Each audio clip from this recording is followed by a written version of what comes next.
So, when we're talking about, blood work and some of these other ways to look at infections, we obviously know that there's so many infections out there that most doctors aren't even testing the gamut. And so many of them are missed because of all the things that you mentioned. And so you use something called kinesiology to check for infection. So let's talk about that to see how we can figure out what the infections are. And then we could get into what we can actually do about them because there is a lot we could do, which is very exciting.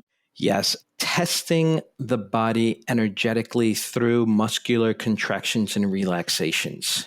And it is not necessarily an easy technique to master. And like everything else, it takes practice and it takes concentration.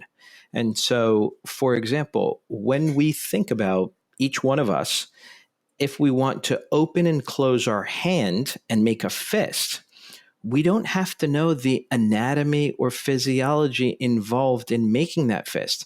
I don't have to know that my brain is creating an electrical signal somewhere in the white cortex matter of the brain, and that it's going down through the brainstem, crisscrossing, going over to the other side of the body, going down through the brachial plexus nerves, and then going down the arm and at the same time drawing more circulation through the arteries of the hand.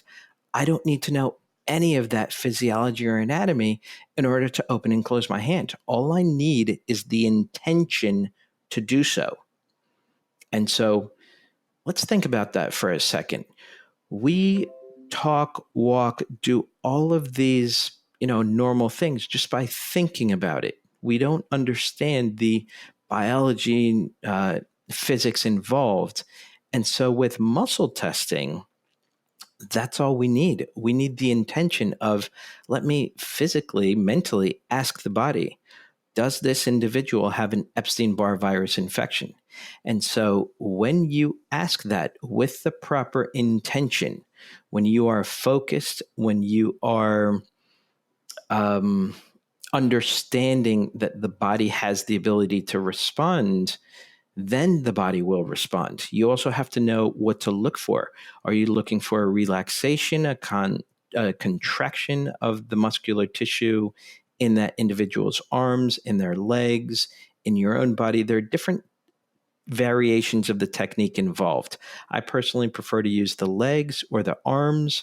And so I teach this method in my courses, and you can also find certain and other explanations online. But ultimately, it's about using this technique to access the other person's energy field and be able to ask those appropriate health questions.